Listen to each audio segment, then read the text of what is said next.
live in the 605 with another podcast.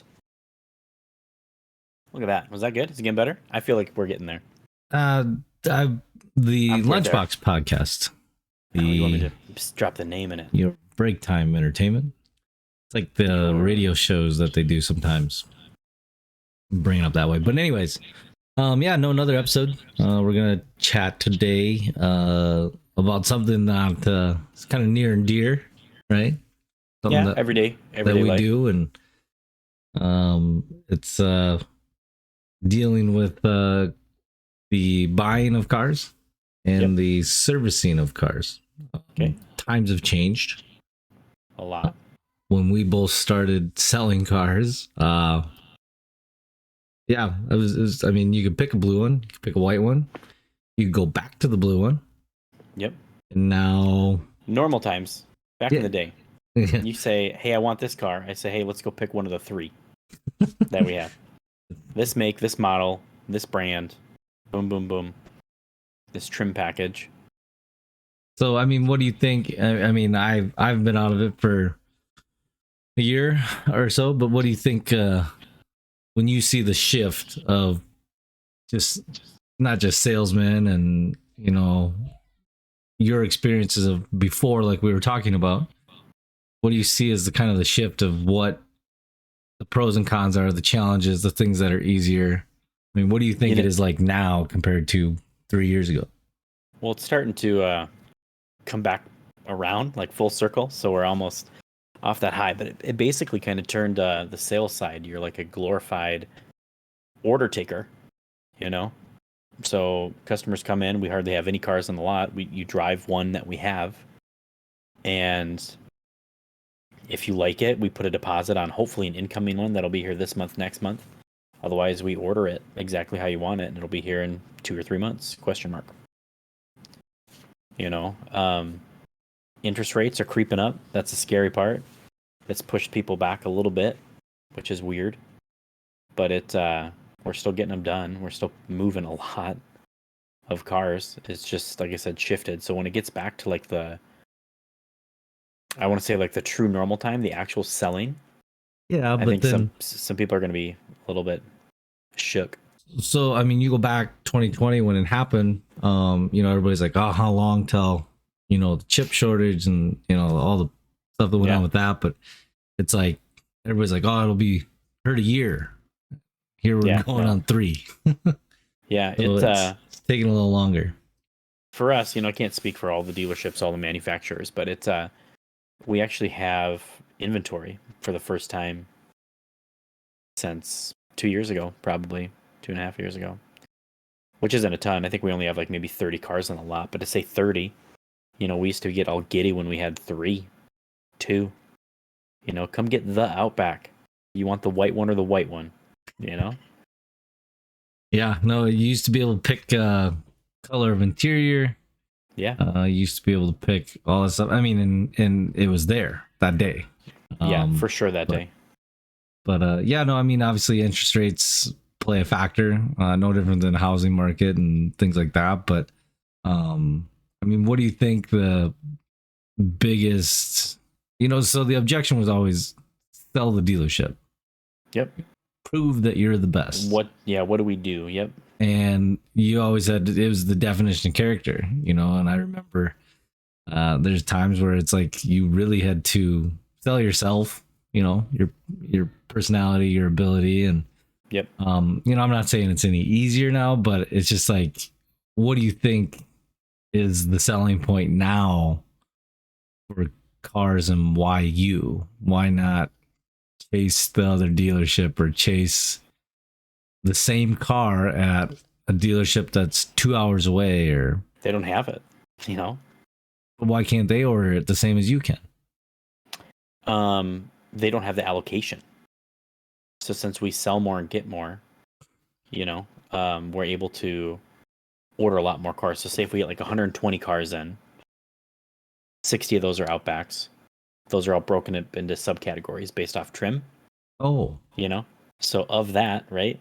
So like you have a limited amount that they're going to give you for that allocation. Like you might only get like 20 limiteds, right? So of those 20, you can pre-sell into those 20, but once they're gone, they're gone.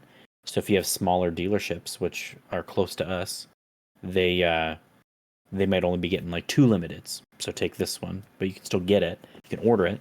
Yeah. But they'll cut off your orders too, which sucks. It's weird. So I mean, when you talk about, keeping track of it, like before, it was always like, you sold the car, you signed the paperwork, whether it was that day or the next day or within a week, signed the paperwork, everything was done. Do your I mean, it was a somewhat, I would say, quick process. Yeah. Now it's sell the car, order the car, remind to call them when it roughly will be there. Question mark. Yeah. And then, I mean, this seems like the follow up is kind of the most crucial part, more so now than before. Right? Yeah, kind of. There's obviously been balls dropped, with some of the people like not following up. It's almost like people forget that they're like the sales guys forget that customers are excited because it's a big purchase. We deal with that every day. They don't, so that's one of the hardest parts. Yeah, T Miller says the stream's laggy on Facebook, so that sucks. Yeah, like I said, it's just a different ball game. So if you're it comes down to the sales guy. I haven't personally had any issues. I've had elements that I can't control, like weather, supply chain, when the train people went on strike, and then the delivery trucks kept breaking down, and then snowstorm. We were supposed to get 4 trucks in this week. No. Maybe they said maybe Monday, maybe Tuesday, because they have to dig them out now in Minneapolis and hopefully get it to us. So yeah, it's a weird time, but hopefully we're in the spring. It should be good. Yeah. Hopefully. Do you have any insight of what people should expect coming in? Because let's play a hypothetical situation here. Yeah. So gun to my head. I won't go that far. That's anyways. I'm driving my car. I get in an accident or I hit a deer. Yep. I've got to get something. What's kind of the approach from your standpoint now compared to, I mean, obviously before it was like you walk outside, that's it. That's, this one, that one. Pick out one. Yeah. But then they'd be like, well, I'm going to go look at this other one too. And, now it's kind of like online really is kind of taking over the realm of like being able to do it like right then and there. Like they can go in knowing probably more so now, more about the car, the process than before. Yeah. But like, what is your approach if somebody comes in, first thing they say is, yeah, I hit a deer, I need a car. In a roundabout way. Don't make this. don't sell me a car in 20 minutes. But I can do it faster than that. It's no, I'm just kidding. Challenge accepted. So no, obviously we have to see if we have what they want, right? So step 1, figuring out what they broke, what they crashed. Are we assuming it's Subaru? Or are we going outside brand? Whatever you have, your approach. Yeah. Either way. Okay. So our used market is good for us ish. So obviously we look for used. The hard part is used car prices are so high. So you're only saving like $3 or $4 grand on a new versus a used. So a 3-year-old, whatever, 40,000 miles is only a couple grand, 4,000, 5,000 less than a brand new one. So if we have it available or if they could wait, who's not going to get a new car versus a used one at that point? Now the market's starting to drop. So used values are going down. So we see a lot of that too, where it's almost like a slapped reality where it's starting to come back to normal of like how it was, how it is. And people are a little bit butthurt about like their trade values. At the peak of it, like they were selling used cars, not us, but places were selling used cars above what a new car was purchased at or retailed at. Just because they didn't have to wait. It was there. Yeah. Inventory. You want it now. Like when my sister got her car, she lives out in Virginia. They had a $4,000 market adjustment price just because. $4 grand above MSRP just because. Yeah, it's crazy. You didn't want to spend the $4 grand to come see you and drive it home, huh? If we sold a van, maybe. Oh. Yeah, I know. It was hard. It's stupid. Yeah, no, I find that interesting though, because it's one of those things that when you go through this, it's always some people get scared. And I think that's one thing that has kind of separated a lot of things. Obviously, we've talked about it, we've dealt with it for the last few years, and clientele in Sioux Falls and where we are, it isn't really pressing where you feel like you're come out with your tool belt and figure out which one you're going to use to Yeah. really go at them. And so but yeah, no, I mean that to kind of transition when we deal with service. So being over on the service side, right? You come down there every now and then. It's all in one building, one big Happy family facility. But I find it interesting though is that more people obviously are starting to fix cars rather than trade or buy or Do you think actually one last thing, kind of go back to the process and sales? Do you think more people are trading theirs in, or do you think more people are actually attempting to sell their own via Facebook Marketplace? I don't know if people use Craigslist, what people use anymore. It's hit and miss. It's hit and miss. It depends on hit and miss. Yes, I know it's objective, but I'm saying is like, do you think that it's more so now where you yes, absolutely don't have the chance to get the trade because they think they can make more selling a private party? Yep. And they've always could. It was always that way, was it not? Yeah. But I think it's even more so now because we're accurate on like where the market is going. So we kind of are bidding it, assuming that the market's still going to go down. So we're going to be on the little bit like if book values are here, we're going to be just a little under just to cover our butts when the market does drop. Because if we sit on your car, your trade, for another 2-3 months, 4 months, 6 months, hopefully not that long, those values drop every month regardless. It's starting to come back. Like one of the cars that we had on our lot, in 1 month, the book dropped $5,000 on one of them. And it's like, if we're overpaying for those cars, that's all. Look at Carvana. You don't hear Carvana anymore. They're fucking bankrupt. Because they were overbidding, overpaying on all those cars. Like, oh my God, it's in a great deal. Just so they could like help pad their inventory. And then whatever, I think it was last year or this year where it was like their first quarter last year. Last year, first quarter, they lost like $300 million. First quarter. Yeah. Bankruptcy. Boom, gone. Yeah, no, it's interesting because I mean around here we're lucky. People still enjoy the interaction and stuff like that. But yeah, no, I mean it's from a service side of things and what people are doing to fix them. Obviously, there's so many places you can go to get your car fixed. I think the biggest thing that we see now is we're pretty lucky we can get people in fairly quick. I've had people where they tell me, yeah, I called this place, they can't get me in for 2 weeks. There's a just even look at it. Yeah, there's a particular client that had his son was in Mankato, and his Jeep that he owned, that he bought from us, actually broke down up there in Mankato. They had it towed to the Jeep dealer there, and they said, we'll get to it in probably 3 weeks. Oh my God. And so this guy calls us, and long story short, we sent a truck and trailer. I mean, you know us. Yeah. But for the viewing audience, we sent a truck and trailer to Mankato, picked it up, brought it back, had it fixed in less than a week. Crazy. And obviously there's other things that we do that are really kind of separate us. I mean, it's nice to know that, we're never same thing like in sales. We never really feel like our back's pinned against the wall where it's like something's impossible. Yep. But availability of parts, availability of parts is the biggest thing. I mean, yeah, no joke. There's obviously so many pieces in a car, no different than your Lego set that you have next to you. If you were to break that, like one particular piece, you'd have to try to source one out. Yeah, no, you can. Fun fact, Lego, you can do missing piece and they'll free send you, like they'll ship you and you'll have it in 5 days. Yeah. My set came with like missing, I've made so many sets. Like we're talking into the 30s, right? And a couple of them, 1 or 3, I can't remember, at least 2 or 3 came without like a missing piece, or either that or it fell in the rug, dog ate it, I don't know. But kids stole it, threw it with their set. Yeah, I don't know.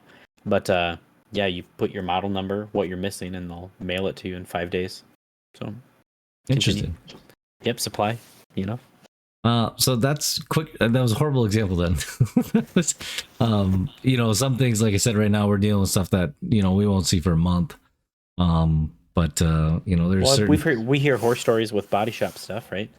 Some body shop stuff takes Yeah, months. but I mean, like months. it's all parts, and obviously, yeah, trucks got to deliver them. You know, we haven't got those for a few days you got to with make them. the great snowstorm that we've had. But no, I think it's interesting seeing those. Like more people are starting to fix their cars, whether it's $1,000, or whether it's no longer like, oh, I have to put $3,000 into my car. Well, maybe I'll trade it in. I'll just fix it. Or there's still, I mean, obviously you're still gonna have those people that are just like, nope, forget it, I'll just trade it in. Yep.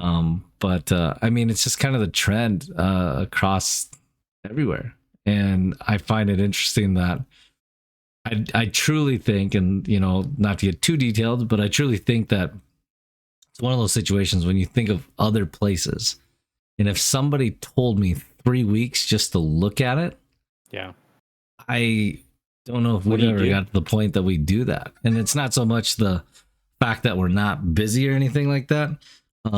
It's just, I mean, we're busy. It's just trying to make sure that you A to Z and not A to X and forget about the last part. But it's still bonkers. You guys are crazy. Like, you fill up full slots every day. Not the last 2 days with snow, but yeah, no, you're about right. Yeah, for the most part, though. Yeah, no, I mean, it's crazy to think though, is you'll see, as a whole, we'll see 80 to 100 cars a day. On top of, I mean, now we're gonna deal with it's cold, we're gonna deal with the batteries, we're gonna deal with the snow in the wheels, and that's one thing is that sometimes it can be easily resolved, and sometimes it can't. The other thing is too is, I mean, again, I mean, the place we're at, I mean, we've got everything. I mean, like you said, the body shop, the services, sales. I mean, we've got tech guys. We've got, everything's kind of in house. So it works out pretty good. Unstoppable force. Yeah. Yeah. Yeah. Well, no, we have a good, at least us. Like I said, it's hard not to be having to be a fucking commercial. Yeah, no, it's well, right? Like I said, we're both there. We've been through it, So I've been through both sides 5 years next month. Yeah, I've 3.5, I think, but something like that. Either way, well, again, I owe it all to you, Ryan McConnell. Wow. For the record, this is a recorded podcast. Wow. Ryan McConnell is solely responsible for my employment. I don't know if it's a good thing though. Depends who's watching. Well, the flip side of it is when you put your name on someone, you want it to pan out. And for sure. If it don't, then what? Well, there's side conversations. Yes, sidebar. Yeah, no shit. We'll just take this box and we'll just insert some, shove it in there, suggestions box. But no, I think again, not to get too far off topic, but when you look at how people find you now, though, from a service, from a sales, from all that stuff, what would be your opinion of like the number one reason why people choose where they go? Honestly, I think for me, it's I'm just like a unique salesperson. Like, I'm not pushy. I'm easily relatable, right? I'm not a pushy salesperson. Don't look at me like I am. How? Tell me I'm pushy. You're selling 20 plus units a month. Yeah. You're pushy. Nope. Suggestive. I'm just kidding. No, it's to our fault. We know each other. We can just talk shit about each other. I think about it all the time because it's, even when it's slow like this, I'm still hitting those numbers, and I just have people from all over. Like, one of the customers we were talking last podcast, he was texting me during the podcast and he was saying like, hey, thanks for taking care of my friends that I sent in. Didn't even know they sent them in. So I have to get him a referral, but I had no fucking idea because they never mentioned his name. But they did. They came in, they asked for me. I didn't think anything of it. I should have, but it's, it just works out to where I'm not pushy. I don't do, I do a decent amount of follow-up, but not like too much follow-up, like maybe a birthday, maybe a 1-year anniversary where it's like, hey, it's your car's birthday, yay, type of thing. So I think they appreciate that too, but it's more so when they come in, it's fun, it's relaxed. If you want to get it, get it. If you don't, leave. I don't want to waste your time. If you want to waste mine, like, get out of here. Yeah, no, it's a good way to look at it. And then just a lot of the stuff pulled for, at least for me, for was jewelry. Like when people would come in and I would just like rapid fire, like white gold, yellow gold, princess cut, round cut, da da da da da da. And I do the same shit for cars, you know? It's like cloth, leather, sunroof, no, navigation, boom, beat it. Okay, so we'll just kind of have a little bit of flashback here and reminisce. But American do you remember when I was in sales and the one statement that I would say, and you were always like, "Oh, that's aggressive." That's no, I like it. Yeah. What are you trying to accomplish today? Yeah. Right. That's your one, right? And you remember when I first said it, you're like, "Whoa," but you think about it now, from a time standpoint. Do you want to waste an hour, or do you want to actually accomplish something within 20 minutes? I just want I gauge it. So I took yours and then I just sprinkled it a little bit. So that goes back to the one up thing, and we can have that for another day. I'm just kidding. Well, you know, Don't look at me like that. Well, you're in service now, so fuck no, you. It's fuck you, you're cool. Traitor. No, when I'm going out there and I'm doing like my rapid fire, cloth, leather, sunroof, navigation, blah blah blah blah blah blah blah. As we're walking out to the car, I say, "Are we just shopping today or are we buying today?" Like I just ask them, you know, and they're like, "Well, I don't know," you know. Yeah. I said, "That's cool." I just said, my approach is different because if we're here to buy, I can make it as fast, as easy as you want to. If you're here and just like want to look, I can give you those right tools. You can read some books, some literature, watch some videos, get on your way. It's just a different Ryan of who you get at that time frame. Are you trying to say I'm a chameleon? Yeah. I was going to use the word evolve. You feel like you've evolved into the salesman that is able to cut out the BS that way? Because I mean, that's what it sounds like. Yeah. Customers appreciate it. You know, like we have some tire kickers and stuff every once in a while. Or you're always going to have that. Like, no matter where you go, no matter what it is, you're always going to have it. I had one lady one time that she narrowed it down to the car, trim, package, the car. It was an Outback leather, blah blah blah blah. She's like, I just want to drive the white one to see if it drives differently from the red one. I'm like, well, it's pretty much gonna drive the same. It's the same car, you know, same blind spots, same whatever, same equipment, same everything. I wonder if I would like the feel of a silver more. Yeah, but you'd go for like 30-minute test drives. Yeah, you know, on these things. It's like, Jesus Christ, just tell me what you want. I'll fucking get it. Let's go. And it's weird that people take that much time. But again, it's a big purchase. I get it. Not everyone's a crazy, stupid impulse buyer. You know, ooh, piece of candy type of thing. But well, yeah, plus you can click and buy that stuff like that now. It's just but as far as the Legos and everything you have, but. No, it's funny you say that though. It's kind of like in service, it's very similar to that, where it's like, what do you do to like put people at ease? So in a previous life, I'll do the plug. Working for Phone and Fix, it was literally that. You had phones and you fix them, and so this is kind of similar. Is that you have cars, you sell them, or you fix them, and I think that was one of those things that like nobody's happy to see you in service. No, they're not there because it's like. Yeah, this is exciting. Sales gets all the glory because you're like, and it's always that way. You know, everywhere you go, it's always that way. No matter what it is, whether it's cars or bikes or motorcycles that people use, and I think that's one thing that is always interesting because that's like the thing I feel like we have to overcome. You have to make it where it's a bad, and then turn it into a hey, this is what it's going to be. And I've kind of to my crutch, I've always used the word reset and tell people that. When you're at 30 or 60 or 90,000 miles on a car, how do you hit the reset button on a car? Because that's in their mind, they're like, okay, like certain things degrade or, start to wear out and, no different than the human body. Do you hit them with like a piece of candy or something? No, like, actually, it looks like this tire rotate's going to be like $4,000. Here's a piece of candy, and just drop it in there. No, it's crazy. Funny you say that though. Going back to the restaurant days, I use the frying oil analogy. Tell people is like you have fluids in your vehicle, and a frying oil will start to change colors and degrade and not work as good. Cleaning those out kind of hits the reset button. And nice. It's not really, and I've never had anybody say like, oh, it's a scam and whatever else. A scam would be if I hit you with 9 of those things at one time. That's a scam.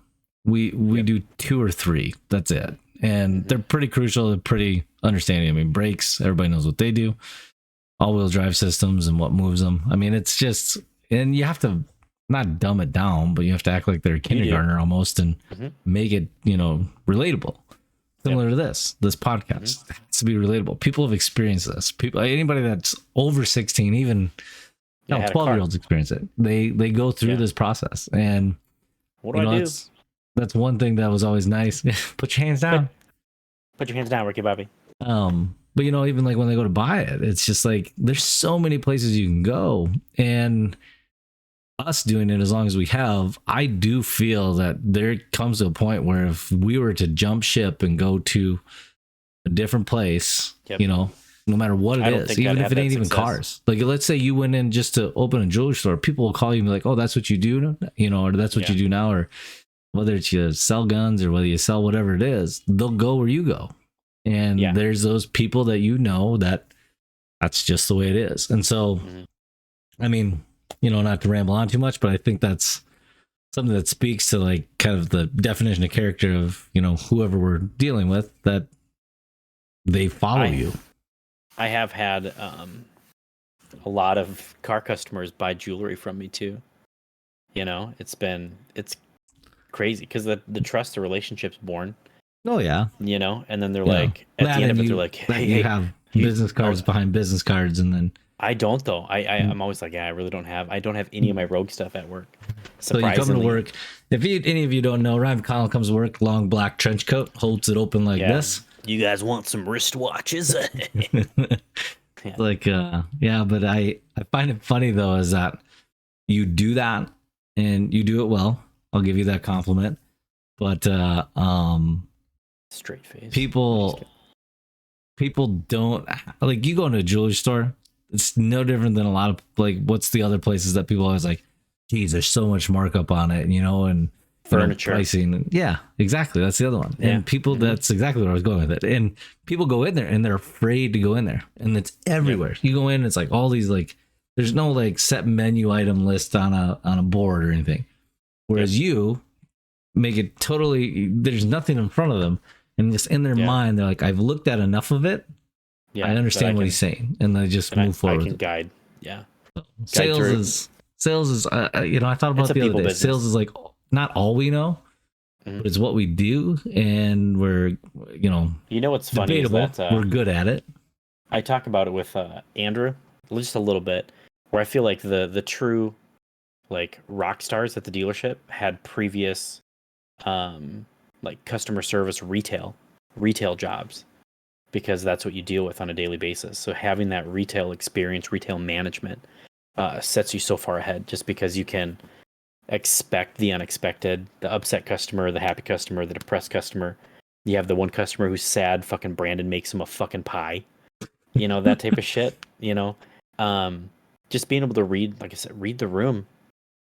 You can read their buying signals, their non-buying signals, aggressive, anger, happy, as long as you can lead them, like I said, lead, I'm not saying sell, lead them to the right path. It's easy. And even that mark right there, that comment I just said, that it's easy, at the end of every car deal, for the most part, I'm always like, see, that wasn't so bad, was it? They're like, no, that actually wasn't so bad. Cool. Yeah, tell your friends. And then I just kind of brush off and I walk away, run off, bye forever, And I get a ton, honestly a ton of referrals. But it's a solid gig for me. It works for me. Doesn't work for everybody. Works for some if you're willing to work hard. Yeah, well, if it was easy, everybody do it. But like I said, it becomes the skill set of what comes easy to us is that, I'm not going to go to the doctor and tell him how to be a surgeon or push on something and know that this is connected to this tarsal to this, and it goes down here and sing the shoots song, stuff. Mike Miller. I don't do that, huh? The neck bone's connected to the, sing the song. Yeah, we're not. It's not karaoke, but yeah, no, it's always fun. Podcast. What's that? I thought you said this was a family podcast. Well, you already dropped the F-bomb and said shit and fuck shit, fucking pie, and so every time they ask, it's always, is this appropriate for kids? The answer is no. Hard pass. It's a very will be some opening and mistaken fucks. friendly name though, like a lunchbox. Like not many like lunchboxes are mainly used by kids. Yep. But not this one. And adults. Yeah. Not this one. But yeah, no. So yeah, we'll wrap this up. We'll get some closing credits eventually and have our names. Maybe we'll do the signature thing and have it be like I don't know, maybe we gotta watch more movies and see how they end. I hope that this recording was good for you, since the last one was kind of a mess. Because mine's been yelling at me for drop frames this whole time, so Facebook is going to be a shit show. So check this out on YouTube and Apple Podcast. Yeah, no, do not check Facebook. I'll get the links up when we do that and figure out how to do all that and tech stuff. Maybe that'll be the next one. We'll talk about tech. Yeah, and if people are listening, right, because they're going to eventually comment on times that we should do the podcast. We try to do it a couple times a week.